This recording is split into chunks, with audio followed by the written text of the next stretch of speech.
Fa idza lahqat, apabila doa itu sampai kepada mereka, kana ahabbu ilaihi minad dunya wa ma fiha, lebih mereka sukai daripada dunia beserta isinya. Wa inna Allah azza wa jalla, sungguhnya Allah azza wa jalla la yudkhilu, menyampaikan doa ahlil ardi, doa penduduk bumi, ilal amwat, kepada orang yang sudah meninggal, ka amsalil jibal, sebesar gunung. Itu perumpamaan. Kenapa disebut sebesar gunung Bapak Ibu? Karena begitu besar fadilah mengirimkan doa bacaan kepada orang yang sudah meninggal. Kemudian kata Rasulullah, lanjutan hadisnya, wa inna hadiyata, sesungguhnya hadiah al-ahya, orang yang hidup, ilal amwat, kepada orang yang sudah meninggal, istighfaru lahum, istighfar mereka, bacaan-bacaan mereka, wa sadaqatuhum, dan sedekah atas nama mereka.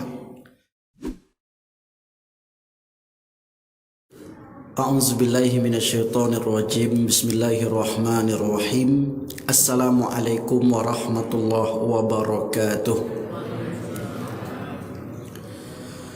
Alhamdulillahi rabbil alamin, wal aqibatu lil muttaqin, wala udwana illa 'alaz zalimin. Asyhadu an la ilaha illallah wahdahu la syarikalah, wa asyhadu anna Muhammadan abduhu wa rasuluhu la nabiyya ba'dah. Allahumma salli wa sallim ala habibina al-Mustafa Muhammad sallallahu alaihi wasallam. Kaum muslimin dan muslimat yang dimuliakan Allah Subhanahu wa taala, InsyaAllah kita akan melanjutkan kajian perjalanan hidup setelah kehidupan di dunia ini, yaitu pada pembahasan alam kubur atau alam barzakh. Setelah kita selesai menguburkan mayit, maka dianjurkan dan disunnahkan untuk melakukan beberapa amalan. Pada dasarnya amalan ini sudah dilakukan oleh orang tua kita dahulu. Mungkin sesepuh-sesepuh di sini pun, di warga Firdaus ini pun juga melakukannya. Namun perlu kita bahas di sini berkaitan dengan dalil, karena seringkali ditanya dalilnya mana. Apa contoh yang sudah biasa dilakukan? Setelah mayit dikuburkan, mereka beristighfar, kemudian bertasbih dan bertakbir, kemudian membacakan Al-Fatihah di sisi kepala. Tegaklah seseorang, kemudian membacakan Al-Fatihah di bagian kepalanya. Lalu kemudian membacakan surah Al-Baqarah awal, tengah dan ujung di bagian kaki. Sesudah itu ada pula yang menyiram kuburan. Nggak tahu apakah daerah sini dibuat atau tidak. Di kampung kami, di Kampar Kiri atau di Kampar pada umumnya masih berlaku, sambil membaca bacaan. Kemudian menutup kuburan dengan kain ketika jenazah diturunkan, dan mengumandangkan azan, menaburkan sesuatu di atas kuburan dan menanam tumbuh-tumbuhan di atasnya. Dan termasuk juga ada beberapa tempat sebelum jenazah itu diletakkan di lahat, maka dilapisilah dengan kain. Maka amalan-amalan yang kita sebutkan ini pada dasarnya orang-orang tua kita dahulu sudah melakukannya. Tetapi yang menjadi persoalan adalah ketika orang sekarang melakukan, kemudian ditanya dalil kepada mereka, dan mereka tidak dapat dalil, seakan-akan amalan itu amalan yang tak pernah diajarkan. Termasuk mentalkinkan mayit setelah mayit itu dikubur. Di sini masih dibuat, Pak. Sudah mulai punah rasanya amalan-amalan seperti itu. Kalau di kampung kita, di Kampar khususnya, itu masih. Bapak Ibu yang dimuliakan Allah Subhanahu wa taala, riwayat-riwayat yang akan kita bacakan bersumber dari sahabat dan bersumber dari Rasulullah sallallahu alaihi wasallam. Sebagai muqaddimah, Hadis yang disandarkan kepada Rasul namanya hadis marfu. Jadi hadis yang disandarkan kepada Nabi namanya hadis marfu. Hadis yang disandarkan kepada sahabat namanya hadis mauquf. Itu dalam kajian ilmu hadis. Adapun hadis yang disandarkan kepada tabi'in, yaitu orang yang bertemu dengan sahabat, namanya hadis maqtu'. Apa maksud dari hadis itu? Perkataan dan perbuatan. Ma udifa dan Nabi sallallahu alaihi wasallam, sesuatu yang disandarkan kepada Nabi, min qaulin, perkataan Nabi, au fi'lin, atau perbuatan Nabi, au sifatin, au takririn, sifat dan ketetapan Nabi. Itu namanya hadis. Dan apa yang disandarkan kepada sahabat berupa perkataan, perbuatan, sifat, maka juga disebut dengan hadis. Perbuatan sahabat namanya hadis mauquf. Kalau dibuat oleh itu tabi'in, maka disebut dengan hadis maqtu'. Riwayat yang pertama, itu muqaddimah, kita masuk dalam hadisnya, yaitu yang bersumber dari Amr bin As. Amr bin As ini sahabat Nabi. Kita tahu semua sahabat Nabi yang sangat keras terhadap Nabi ketika belum beriman. Lalu kemudian setelah beriman, orang yang sangat dekat dengan Rasulullah SAW. Ketika beliau meninggal, apa pesannya? Fa idza dafantumuni, apabila aku meninggal nanti, fashunnu alayya turabashanna, maka datarkanlah tanah kuburan. Datarkan bermakna tinggikan dari tanah biasa, minimal 1 jengkal. Summa, kemudian, aqimu haula qabri, hendaklah kalian yang mengantarkan aku nanti ke kuburan itu berdiri sekitar kuburanku. Jadi bukan disuruh pulang langsung, Pak. Karena ada orang setelah selesai dikuburkan tak boleh ngapa-ngapain, langsung disuruh pulang, langsung disuruh bubar. Padahal riwayat Imam Muslim ini yang bersumber dari sahabat Amr bin As, summa aqimu haula qabri, hendaklah kalian berdiri di sekitar kuburanku. Qadara ma tunharu jazurun wa yuqsamu lahmuha, kadarnya berapa lama? Kadarnya di antara unta disembelih dan dibagikan dagingnya. Kira-kira berapa lama itu? Bisa 2 jam. Artinya, ini sahabat, kalau saya meninggal nanti, jangan pulang kalian dulu. Hendak kalian berhenti sejenak di dekat kuburanku, sekitar unta disembelih sampai dagingnya dibagi-bagikan. Kita buatlah 2 jam, Pak.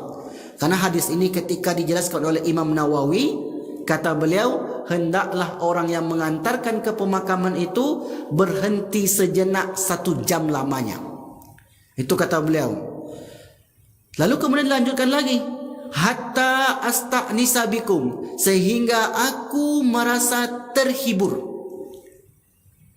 Tadi disebut hendak berdiri lebih kurang 2 jam lamanya. Ngapain kita di sana? Kira-kira apa yang dibuat? Kok begitu lama? Kita diperintahkan untuk berada di samping kuburan. Hendaklah kalian berdiri sekitar kuburanku selama unta disembelih dan daging-dagingnya dibagikan.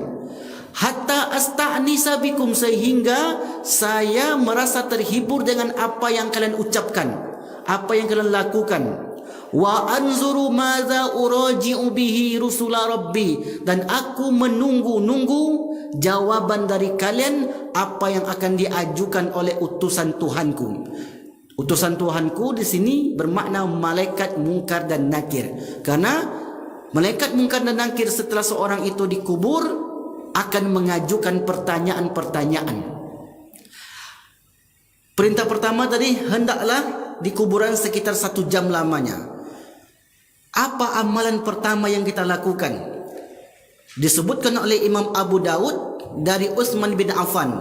An Utsman ibni Affan qala, kana Nabi sallallahu alaihi wasallam, Nabi sallallahu alaihi wasallam, idza farigha min dafnil mayyiti, apabila kalian selesai menguburkan mayit, waqafa alaihi, hendaklah kalian berhenti sejenak, faqala, lalu ucapkan istaghfiru li akhikum. Itu yang pertama, Pak.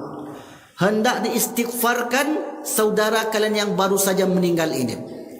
Berapa kali kita mesti mengistighfarkannya? Kalau kita tengok dalam surat Yasin itu, Bapak Ibu, disebut 3 kali. Astaghfirullahalazim allazi la ilaha illa huwal hayyul qayyum wa atubu ilaih. Disebut 3 kali. Kenapa 3 kali? Karena ternyata dalam riwayat Imam Hakim disebutkan, man qala, siapa yang mengatakan astaghfirullahalazim allazi la ilaha illa huwal hayyul qayyum wa atubu ilaih salasan, 3 kali, ghufirat lahu zunubuhu, maka dosa-dosanya diampuni oleh Allah Subhanahu wa taala. Maka kalau tanya nanti berapa kali mengistighfarkannya, kita buat 3 kali berdasarkan riwayat Imam Al-Hakim. Bentuk istighfar itu ada macam-macam, Pak. Mau yang pendek astaghfirullahalazim, mau yang menengah astaghfirullahalazim allazi la ilaha illa huwal hayyul qayyum atubu ilaih. Mau yang lebih panjang sayyidul istighfar, Allahumma anta rabbi la ilaha illa anta khalaqtani wa ana abduka wa ana ala ahdika wa wa'dika mastata'tu wa ana a'udzubika min syarri ma sana'tu wa abu'u laka bi ni'matika alayya wa abu'u laka bi dzambin faghfirli fa innahu la yaghfiru dzunuba illa anta. Itu istighfar. Terserah mau pilih yang pertama, mau pilih yang kedua, mau pilih yang ketiga. Itu kembalikan kepada orang yang melakukannya. Jumlahnya berapa kali? Disebutkan sebanyak 3 kali. Setelah beristighfar diucapkan oleh orang tersebut, maka dianjurkanlah mereka itu untuk bertasbih dan bertakbir. Riwayat dari Jabir bin Abdullah Al-Ansari berkata, qala kharajna ma'a Rasulillah, kami keluar bersama Rasulullah sallallahu alaihi wasallam yauman, pada suatu hari, ila Sa'ad bin Mu'az hina tufiya, ketika Sa'ad bin Mu'az meninggal. Falamma tatkala shalla alaihi Rasulullah sallallahu alaihi wasallam, Rasulullah selesai menyolatkan Sa'ad bin Mu'az, wa wada'a ala qabrihi, meletakkan dalam kuburnya, wa suwiya alaihi, kemudian didatarkan tanahnya, sabbaha Rasulullah bertasbih, fasabbahna tawilan, dan kami pun, kata sahabat, bertasbih dengan tasbih yang panjang. Jadi tak disebut jumlahnya, Bapak Ibu, tak disebut 3 kali, 33 kali, sesuai kebutuhan kita. Andai yang 33 kali kita buat, itu ada riwayatnya, maka dibuatlah sebanyak 33 kali. Subhanallah, subhanallah, subhanallah, subhanallah, subhanallah, subhanallah, subhanallah. Kemudian sesudah itu fasabbahna tawilan, kata sahabat, kami pun bertasbih dengan tasbih yang panjang. Setelah sekian lama mereka bertasbih, fakabbara Rasulullah sallallahu alaihi wasallam, Rasulullah bertakbir, fakabbarna, dan kami pun, kata sahabat, ikut bertakbir. Setelah Rasulullah bertakbir, seorang sahabat bertanya, qila ya Rasulullah, lima sabbahta summa kabbarta, kenapa engkau tadi bertasbih lalu kemudian engkau bertakbir? Kata Rasulullah sallallahu alaihi wasallam, laqad tadayaqa ala al-abdi as-salih qabruhu, kubur si fulan ini, kubur Sa'ad bin Mu'az ini, awalnya menghimpit. Karena kubur itu di antara bentuk siksaannya, wa takhtalifu adla'uhu, tulang rusuk seseorang itu saling menikam. Karena kubur itu menjepit, menghimpit. Innal qabra daqtatan, sesungguhnya kubur itu menghimpit. Maka kata Rasulullah, kuburnya Sa'ad bin Mu'az ini tadayaqu, menyempit dan menghimpit. Setelah kita bertasbih dan bertakbir, farajallahu anhu, maka Allah lapangkan kuburnya. Itulah fadilahnya. Ini fadilah kita beristighfar, bertasbih, lalu bertakbir untuk si mayit. Maka mayit itu mendapatkan syafaat berupa dilapangkan kuburnya oleh Allah Subhanahu wa taala. Selesailah kita bertasbih, bertakbir, dianjurkan oleh Rasulullah untuk membaca Al-Fatihah di sisi kepala.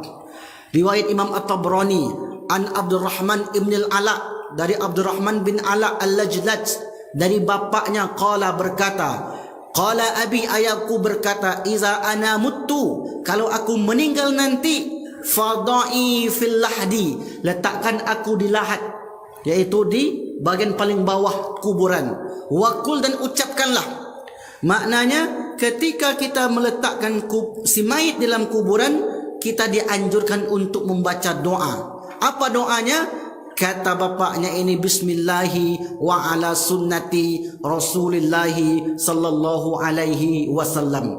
Itulah doa yang dibaca ketika meletakkan jenazah, atau ketika kita melihat ada orang yang meletakkan jenazah di dalam kuburnya. Lalu kemudian kata ayahnya ini, fasunnu alayya turabasanna, datarkanlah kuburanku. Kemudian waqra, dan bacalah inda roksi, di sisi bagian kepalaku. Inda roksi bi fatihatil kitab, yaitu alhamdulillahi rabbil alamin. Alhamdulillahi rabbil alamin, arrahmanir rahim, maliki yaumiddin, iyyaka na'budu wa iyyaka nasta'in, ihdinas siratal mustaqim, siratal ladzina an'amta 'alaihim, ghairil maghdubi 'alaihim waladdallin. Kemudian wa awwalil baqarati wa khatimatiha, dan bacalah awal al-Baqarah ayat 1 sampai ayat 5. Alif lam mim zalikal kitabu la raiba fihi lil muttaqin, dan seterusnya. Kemudian membaca wa khatimatiha, membaca akhir dari Al-Baqarah, 3 ayat terakhir, mulai dari lillahi ma fis samawati wa ma fil ard. Maka seperti yang saya katakan di awal tadi, sebenarnya amalan ini sudah dilakukan dan sudah seakan itu sudah menjadi tradisi. Tetapi di sini kita perlu sampaikan Bapak Ibu, karena ada di antara jamaah kita yang datang yang cerita, Ustadz, kemarin saya melakukan amalan-amalan orang tua di kampung kami, datang orang, kata dia amalan Bapak itu tidak ada dasarnya. Ragu saya, karena ditanya dalil, tentu kami tak tahu dalil.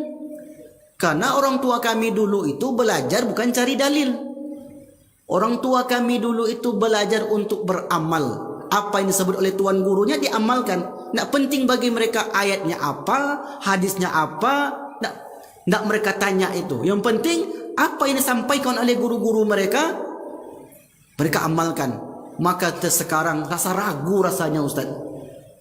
Kemudian kami carilah Bapak Ibu dalilnya. Ternyata kita mendapati apa-apa yang dilakukan oleh orang tua kita dahulu itu berdasarkan dalil-dalil yang sahih. Kemudian wa khatimatiha, penutup dari Al-Baqarah. Fa inni sami'tu, karena aku mendengar Abdullah bin Umar yaqulu hadza, karena Abdullah bin Umar sahabat Nabi mengatakan seperti ini.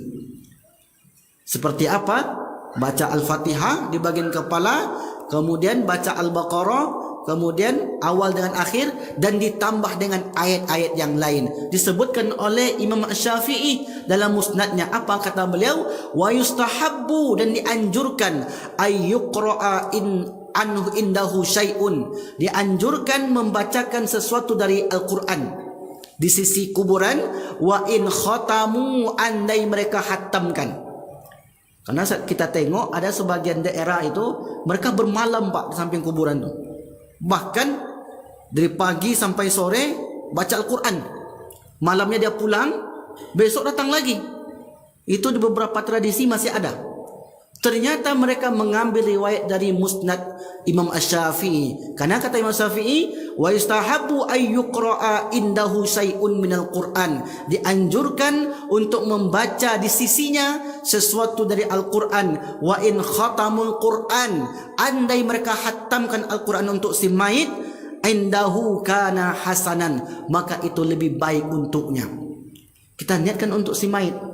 Karena mayit ini diceritakan oleh Rasulullah dalam riwayat Imam Al-Baihaqi, mayit yang di dalam kubur seperti orang yang tenggelam. Tenggelam minta tolong. Seperti apa orang yang tenggelam minta tolong? Pasti memanggil-manggil. Seperti itulah kondisi mayit di dalam kuburnya. Al-mayyitu fil qabri, al-mayit di dalam kuburnya. riwayat Imam Al-Baihaqi dalam kitab Syu'abul Iman, kal ghariqil mutaghawwithi, seperti orang tenggelam yang meminta tolong, yantaziru da'watan talhikuhu, menunggu-nunggu, menanti-nanti doa yang dikirimkan kepada mereka, min abin, dari ayahnya, au umin, atau dari ibunya, au ibnin, atau dari anaknya, au sodikin, atau sahabatnya. Kenapa disebut sahabat, Pak?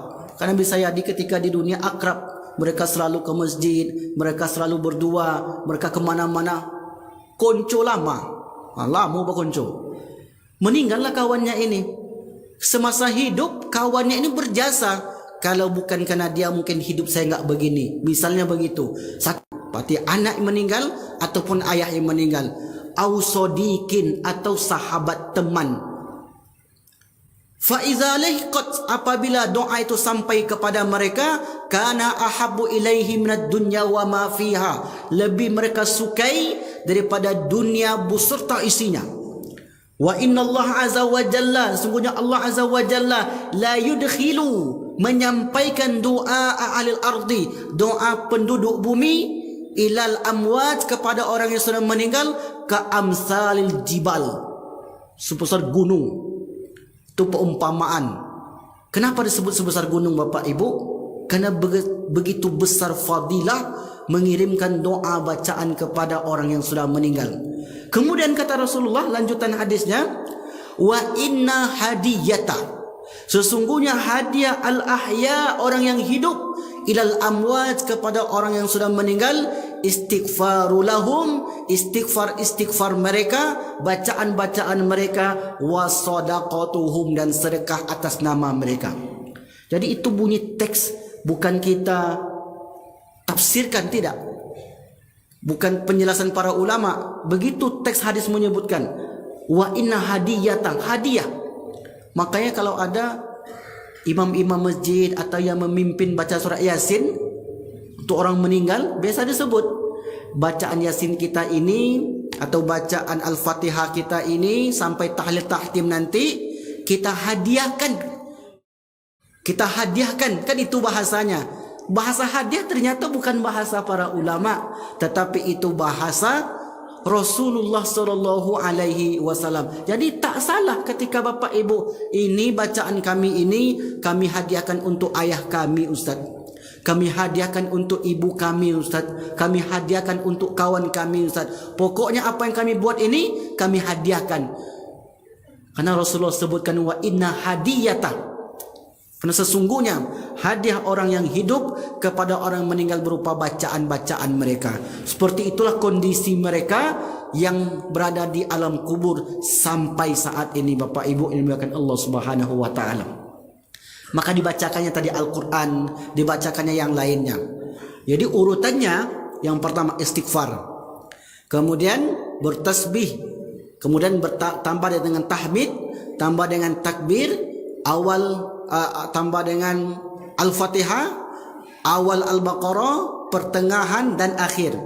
Kemudian sesudah itu, kalau ada orang itu misalnya ingin mentalkinkan dia, talkin mayat setelah dikubur, ada dalilnya? Ada dalilnya, Ustaz? Ada riwayat Imam At-Tabrani dari seorang sahabat yang bernama An Sa'id bin Abdullah Al-Audi, dari Sa'id bin Abdullah Al-Audi, qala, dia berkata, mesti semangat saya Pak, karena dingin. Kau nak tertidur saya nanti macam apa-apa tuh. Kalau enggak begitu tertidur nanti karena sejuk betul. Kata Al-Audi ini, syahidtu Aba Umamata, saya mendengar Abu Umamah, qala, berkata, wa huwa fin naz'i, ketika dia naza'. Naza' artinya ruhnya sudah di sini. Sempat dia berkata, apa kata Abu Umamah ini? Idza ana muttu, kalau aku meninggal nanti, fasna'u bi kama amarana Rasulullah sallallahu alaihi wasallam bimautana.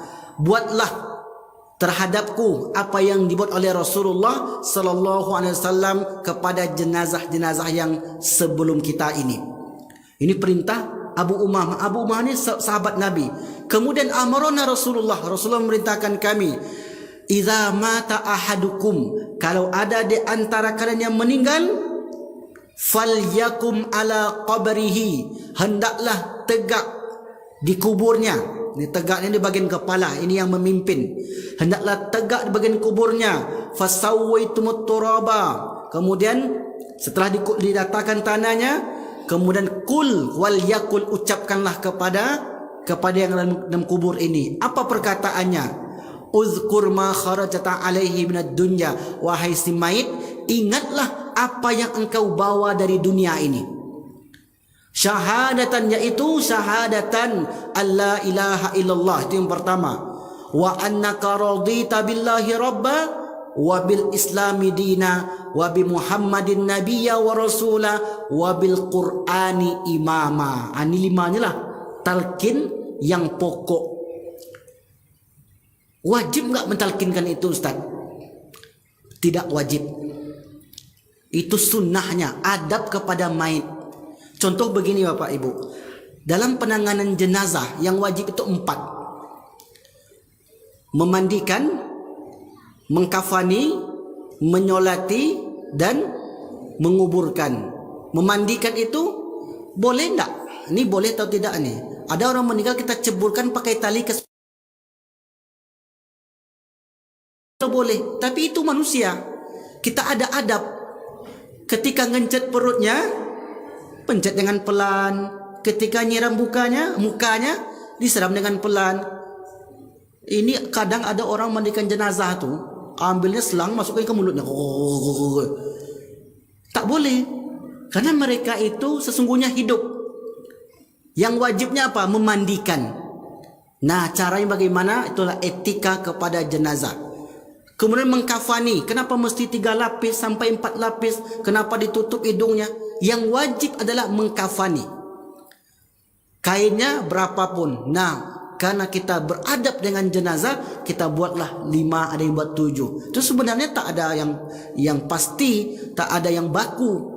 Terserah mau buat berapa. Cuma kita ada etika, dibuatnya 3, dibuatnya 5. Itu juga anjuran dari para ulama. Sesudah itu, kalau dia mau solatkan, lakukannya yang solat jenazah 4 takbir, sah. Kemudian dikuburkan, setelah dikuburkan dia pulang, sah juga. Tetapi sekarang kita bukan mengkaji sah atau tidak sahnya, ada etikanya. Contoh, imam solat Jumat, dia hanya jadi imam. Ketika jadi imam, menutup pusat sampai perut, sah solatnya? Sah. Bicara sah, tetap sah. Tapi cobalah Jumat besok, jadi imam di Masjid Firdaus ini, tutup perut sampai ke lutut. Terakhir itu jadi imam dia. Tapi sah solat sendiri? Laki-laki sah. Tapi sekarang kita bukan bicara sah, ada etikanya. Basuh tangan. Karena solat itu kan yang wajib 13. Baca ayat wajib atau sunat? Sunat. Kalau tak baca ayat dia sah. Sami Allahu liman hamidah, tak dibacanya sesudah itu, diam aja dia, sah. Karena yang wajib itu i'tidalnya, tumakninanya. Begitu juga dengan penanganan jenazah. Maka kalau ada orang katakan kami tak buat begitu, Ustaz, enggak ada masalah. Itu anta hur, kamu bebas. Tetapi kalau kami buat karena kami ingin menghormati jenazah, menghormati yang berangkat ini, kami ingin melakukan apa yang dilakukan oleh Rasul dan apa yang dilakukan oleh sahabat, ditalkinkanlah orang ini. Begitu. Setelah ditalkinkan, apa lagi yang dilakukan biasanya? Menabur sesuatu di atas kuburan. Kalau kita biasanya nabur bunga. Nah, riwayatnya terdapat dalam Imam Ibnu Majah. An Abi Hurairah anna Rasulullah sallallahu alaihi wasallam shalla ala jinazatin. Suatu ketika beliau menyolati jenazah. Thumma ata qabral mayyiti. Setelah itu beliau datangi kubur si mayit. Fahatha alaihi min qibala ra'si thalasan. Lalu kemudian beliau menaburkan tanah. Ada mengatakan debu, karena tak disebutkan apa yang taburkan. Beliau menaburkan sebanyak 3 kali di sisi kepalanya. Para ulama menjelaskan yang ditaburkan Nabi adalah tanah. Karena mungkin cari bunga susah di sana, Pak. Dan riwayat lain disebutkan bukan tanah tetapi pelepah kurma. Nah, disebutkan oleh para ulama, wa yusannu wad'ul jaridatil ahdar 'alal qabri, disunnahkan meletakkan pelepah-pelepah kurma yang hijau dan masih hidup di atas kuburan. Wa kadza raihanu, dan begitu juga yang wangi-wangi. Wa nahwuhu min sya'iratbi, dan sesuatu yang serupa dengan itu yang masih basah. Jadi bunganya atau bendanya yang ditabur di situ bukan benda plastik. Bukan bunga plastik, bukan kayu plastik, tetapi bunga yang hidup atau tumbuhan-tumbuhan yang masih hidup. Kenapa disebut hidup? Wala yajuzu li ghairi akhdhuhu min awin al-qabri. Tidak boleh diambil kepada kuburan tersebut qabla ayyubsihi, sebelum dia kering. Selagi dia basah maka tidak boleh diambil. Kenapa demikian? Karena kata lam yu'rid anhu illa inda yubsi li zawali naf'ihi. Karena selama dia masih basah, kuburan tanaman-tanaman itu wa huwal istighfar, dia beristighfar kepada penghuni kubur tadi, Bapak Ibu. Dari mana para ulama mengambil istighfar dari perkataan ini? Itu dari Al-Qur'an, surat Al-Isra. Tusabbihu lahu samawatu, tusabbihu lahu sab'u samawatu wal ardu wa man fihinna, wa inna min syai'in yusabbihuna bihamdi walakin la tafqahuna tasbihahum. 7 lapis ke atas langit bumi bertasbih kepada Allah, dan sampai 7 lapis ke bawah bertasbih kepada Allah, dan sesungguhnya segala sesuatu itu bertasbih dan bertahmid kepada Allah, walakin la tafqahuna tasbihahum, tetapi kalian tidak mengerti bagaimana tasbihnya para tumbuhan-tumbuhan tersebut. Itulah kata para ulama ketika menjelaskan apa sebenarnya fadilah dan manfaat serta faedah meletakkan sesuatu di atas kuburan. Jelas Bapak Ibu? Saya kira ini sangat jelas sekali, sehingga nanti kalau ada yang melakukan, berarti apa yang mereka lakukan itu bukanlah perkara yang menyalah, tetapi itu di antara sunnah yang dilakukan oleh Nabi ataupun sahabat ataupun tabi'in yang mengikut Rasulullah sallallahu alaihi wasallam. Jam berapa sekarang? Masih lama lagi karena masih banyak. Ya, baik. Yang ke-8, melepaskan tali ikatan mayit. Tali pocong kita menyebutnya. Ada dalilnya? Atau main buat-buat aja? Tentu ada dalilnya. Riwayat Imam Al-Baihaqi. Sekali lagi kami sampaikan, tak mungkin rasanya guru-guru kita dahulu itu mengada-ngada dalam melakukan sesuatu, apalagi itu berkaitan dengan si mayit. Riwayat Imam Al-Baihaqi dari Ibnu Khalifah. Dari Ibnu Khalifah, sami'tu abi, aku mendengar ayahku berkata, ayahnya punya maula, punya budak yang bernama Ma'qil bin Yasar, berkata. Jadi Ma'qil bin Yasar adalah budak daripada ayahnya ini yang hidup di zaman Rasulullah sallallahu alaihi wasallam. Lamma wada'a Rasulullah sallallahu alaihi wasallam Nu'aima ibni Mas'ud. Ketika Rasulullah, ini kata Ma'qil, saya melihat Rasulullah meletakkan sesuatu. Ketika Rasulullah meletakkan jenazah Nu'aim di dalam kuburnya fil qabri, naza'a, melepaskan al-akhillata fihi, melepaskan tali-tali ikatan yang berada di badannya, mulai dari bagian atas, kemudian bagian mulut kalau ada, bagian tengah, dan sampai bagian kaki. Riwayat Imam Al-Baihaqi disebutkan oleh Said Sabiq dalam kitab Fikih Sunnah. Apa kata beliau? Said Sabiq berkata, peletakan jenazah di liang lahat diiringi dengan membaca doa bismillahi wa ala millati Rasulillah sallallahu alaihi wasallam, lalu melepas tali kain kafan, hukumnya sunnah. Jadi apa yang bapak kita, orang tua kita lakukan itu adalah di antara sunnah yang dicontohkan oleh para salafus soleh. Berikutnya yang ke-9, melapisi mayit dengan kain di bawah lahat. Misal nih, ada orang meninggal sudah di kafani, kemudian diletak lagi kain, dibentangkan kain di liang lahatnya. Misalnya begitu. Kalau ada yang buat, maka dalilnya riwayat Imam At-Tirmizi dan riwayat Imam Muslim. Ani Ibni Abbas qala ju'ila fi qabri Rasulillah, diletakkan di dalam kubur Rasulullah sallallahu alaihi wasallam qatifatun hamra, kain beludru yang berwarna merah. Di sebelum Nabi diturunkan, Pak, diletakkanlah oleh seorang sahabat yang bernama Syukran. Syukran nama aslinya Saleh bin Al-Audi. Jadi ditanya oleh sahabat lain, wahai Syukran, kenapa engkau letakkan ini? Apa manfaatnya? Dan kenapa engkau meletakkan itu? Kata Syukran, karena dulu ketika di dunia Nabi selalu memakai kain hijau, kain merah beludru itu untuk dibawa solat. Artinya jadikan sebagai sorban, dijadikan sebagai selendang, dan terkadang beliau menggunakannya untuk tidur.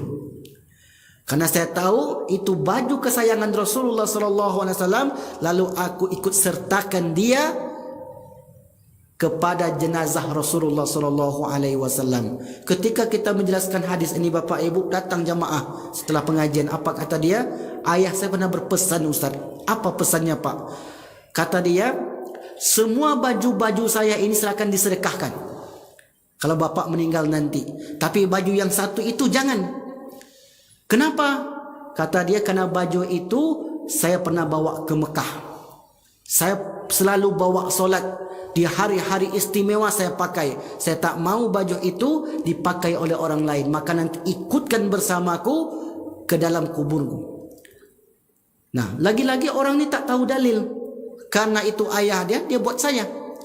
Rupanya ketika kita membacakan, menjelaskan hadis-hadis etika atau adab terhadap jenazah, barulah dia paham ternyata dahulu ada seorang sahabat yang melakukannya yang bernama Syukron. Kemudian berikutnya Bapak Ibu, yang ke-10, menutupi kuburan dengan kain saat meletakkan mayit di lahat. Biasanya kita memegang sudut kain, diturunkan, yang di atas memegang kiri kanan. Sebagian orang mengira itu tradisi, itu adat. Ternyata itu lagi-lagi bukan adat, itu adalah apa yang dilakukan oleh Rasulullah sallallahu alaihi wasallam. Ketika Sa'ad bin Mu'az meninggal, beliau minta kain. Apa kata Rasulullah? Amaran Nabi sallallahu alaihi wasallam bi thawbin. Rasulullah meminta sepotong kain, fasatara alal qabri, lalu kemudian menutupkan di atas kubur, hina dufina Sa'ad ibni Mu'az, ketika Sa'ad bin Mu'az diletakkan di jenazah, diletakkan di dalam kuburnya. Wa qala Sa'id bin Malik berkata, ila Nabi sallallahu alaihi wasallam, dan setelah itu Nabi pun nazala fi qabri Sa'ad ibni Mu'az, Nabi ikut turun untuk menguburkan Sa'ad bin Mu'az ini. Wasatara al qabri bi thawbin, kain yang terbentang di atas tetap dia terbentang. Fakuntu, dan saya, kata Anas bin Malik, kata Sa'ad bin Malik, termasuk orang yang memegang sudut kain. Jadi ternyata memegang sudut kain yang ketika jenazah diturunkan adalah perbuatan yang dilakukan oleh sahabat Nabi. Maka hadis atau perbuatan yang dilakukan oleh sahabat namanya hadis mauquf. Kalau itu perbuatan yang dilakukan oleh Nabi namanya hadis marfu'. Kalau itu dilakukan oleh tabi'in namanya hadis maqtu'. Maka hadis-hadis ini adalah di antara pedoman yang dilakukan oleh orang-orang tua kita dahulu dan sampai sekarang tradisi lanjut, walaupun sebagiannya sudah mulai punah, sudah mulai hilang. Karena waktu sudah habis. Sebenarnya ada beberapa lagi azan sebelum menguburkan jenazah, kemudian menanam sesuatu di atas kuburan. Tinggal 2. Kita bacakan saya dalilnya Bapak Ibu. Dan disunnahkan azan selain solat. Enggak apa-apa ya Ustaz ya, tanggung soalnya. Dan disunnahkan azan selain solat, yaitu azan ketika anak lahir, azan ketika pusing, ketika susah, ketika marah, ketika kebakaran, dan ketika menurunkan jenazah liqabrihi qiyasan ala awwali khurujihi lidunya, sebagai kias dulu dia lahir ke dunia ini diazankan, maka dia berangkat ke akhirat pun diazankan. Itu kias. Kias itu termasuk hukum, termasuk sandaran. Yang pertama Al-Quran, yang kedua hadis, yang ketiga kias, yang keempat ijtihad para ulama. Keempat-empatnya ini dipakai oleh para ulama dalam menetapkan suatu hukum. Yang terakhir, menanam sesuatu di atas kuburan. Riwayat Imam Al-Bukhari, Rasulullah melihat ada orang diazab dalam kuburan, lalu kemudian summa akhaza ratbatan jaridatan, diambil pelepah kurma yang basah, fasyaqqaha nisfain, dibelah dua pelepah kurma itu, fagharaza fi kulli qabrin wahidatan, letakkan kubur yang pertama, kuburan kedua. Sahabat bertanya, ya Rasulullah, apa yang kau lakukan ini? Rasulullah bersabda, la'allahu yukhaffifu anhuma ma lam yaibasa, mudah-mudahan selama pelapa kurma ini masih basah, masih hidup, dapat meringankan orang yang berada di alam kubur ini. Kita karena susahnya di pelapa kurma, digantilah kayu sungkai, diganti kayu yang lainnya. Kias karena tak adanya pelepah kurma di negeri kita ini, atau susahnya pelepah kurma di negeri kita ini. Nah, inilah 12 amalan yang sebenarnya amalan ini sudah dilakukan oleh orang tua kita dulu dari turun temurun, dan ternyata riwayat ataupun hadisnya dapat ditemukan dengan mudah. Orang tua kita dahulu belajar bukan mencari dalil, tapi belajar untuk beramal. Kalau orang sekarang belajar untuk mencari dalil, tidak mencari amal. Dalilnya mana? Tanyalah Pak Tobari, tentu tak tahu dia dalil. Dah azan pula. Alhamdulillah. Ini non stop ya Bapak Ibu ya. Karena sejuk, makanya kalau berhenti beku takutnya. Ya biasanya begini, karena dingin sekali. Oke, baik, itulah pelajaran kita pada malam ini. Kalau ada yang bertanya nanti setelah Isya saja. Sekian, walafu minkum, wassalamualaikum warahmatullahi wabarakatuh.